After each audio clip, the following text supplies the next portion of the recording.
the crack, people? I wish I made this video when I was doing a repair, but I was being in the height of it and kind of just want to get a job done.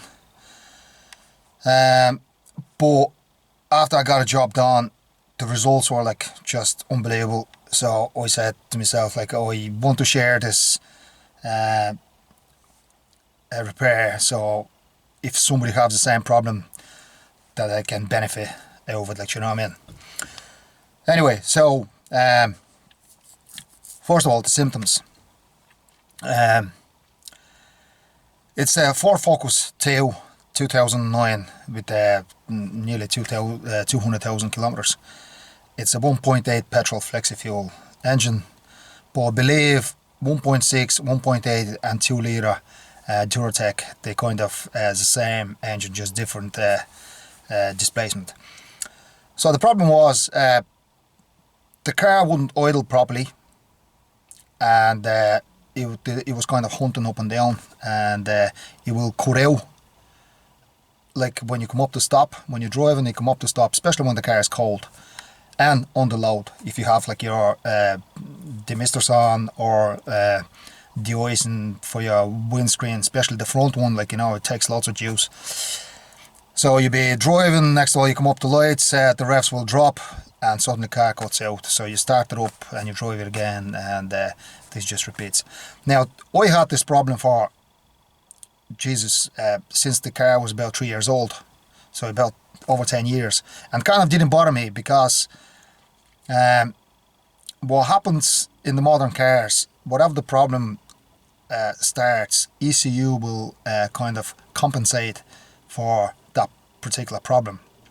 Like, so if you haven't, if there is a blockage in the air, it will adjust the fuel or whatever. Like, you know what I mean? The computer will always kind of look after these things. And at the start it wasn't kind of as bad and noticeable, but it kind of progressed to getting worse and worse and worse. But I just, to be honest, I tried to figure out what the problem was. So I'm gonna show you now what I've done from the start and what repair I done now. And I have to say now, since I done the repair, the car just like totally different, brand new. It idles properly. It's when you put it on the load, it's it will go up and down like it's supposed to do in revs. When it's cold, it'll kind of rev slightly higher until it gets warm. When you come up to stoplights, everything, look, it works properly now. And the repair was no parts required, so that's the main thing. So let's go. I'll show you like in the engine what exactly I'm doing, and hopefully that will kind of work out for you. Alright, here we are, 1.8 petrol. So at the start I thought there was a problem with the idle control valve, but I believe this engine actually doesn't have one, unless it does have one. I don't know where it is, but regardless, over here they have vacuum solenoid, which is like connected to a throttle body. So I thought that could be a problem. That was about 10 years ago, so I replaced this part and actually done absolutely nothing. Cars had the same problem and didn't fix it.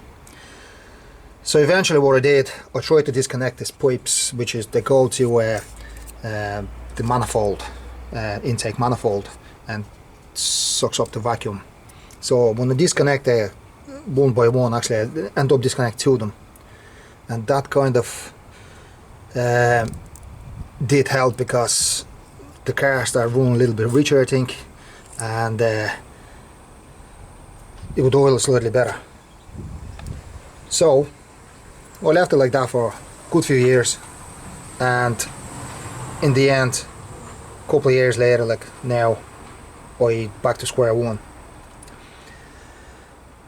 So that's what I've done now, and it's a simple thing. You just have to take it off your throttle body and clean it. Right, first what you do, you disconnect your battery, you disconnect your the electrical connection to your throttle body, unscrew that and take off this pipe. Make sure it's not cracked and not like a leaking of air.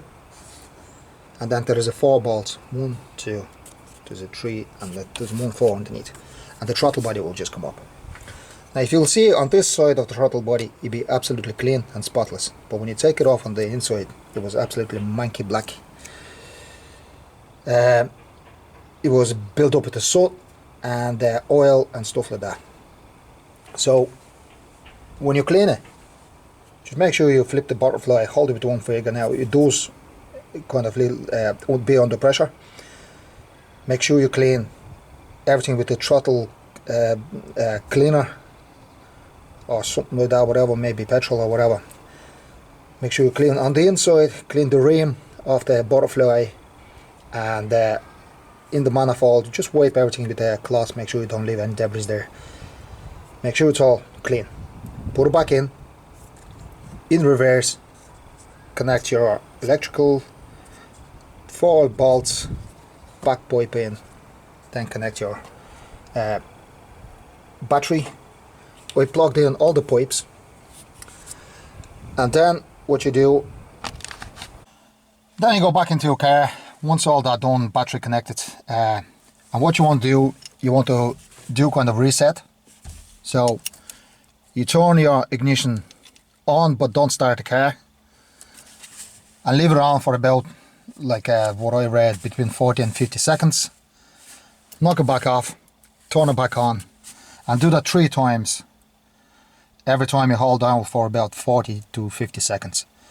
On the 4th time, you start the car, make sure your all the loads are off, your lights, the heating, everything is off, and just let the car idle, do its thing.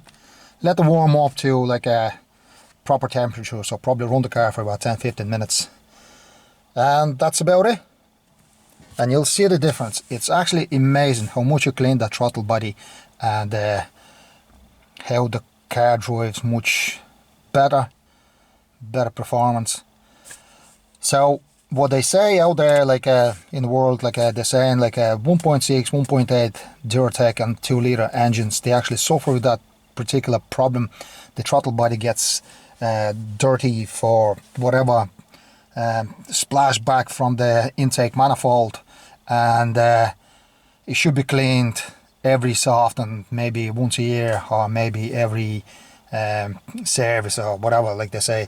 And it does helps in the fuel consumption, and if you do your what you call well, in here we have NCT, MOT in England or whatever, TÜV in Germany, and so the car will actually sail through on that manner, like, you know.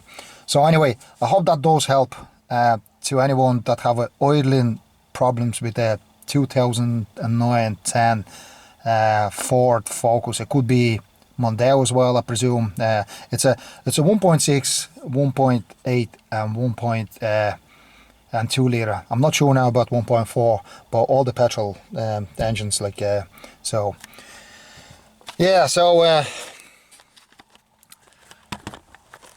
I hope that does help to someone, and like my apologies that I didn't actually show you repairs on the video, but I done them before. But anyway, and when you clean the throttle body, use likes of a toothbrush, something like a soft bristles, like don't use any metal or like a sandpaper or anything like that, like just a little cloth and probably a soft toothbrush.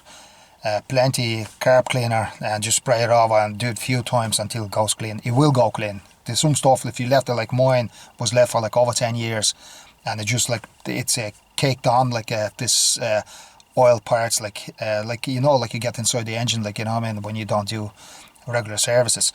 And it took a little bit of a while to clean it, but once you cleaned it, boom. And if you find that there is a damage in there and that you can't clean or whatever, I presume, or I would say, the replacement throttle body will do the will do the difference. Now I'm not 100% like about that. Does it need to be relearned or anything like that? I presume it's just the same thing, like reset with the key 3 times. That should work. But yeah, this is it, like, you know what I mean. Anyway, thanks, and I hope it works out.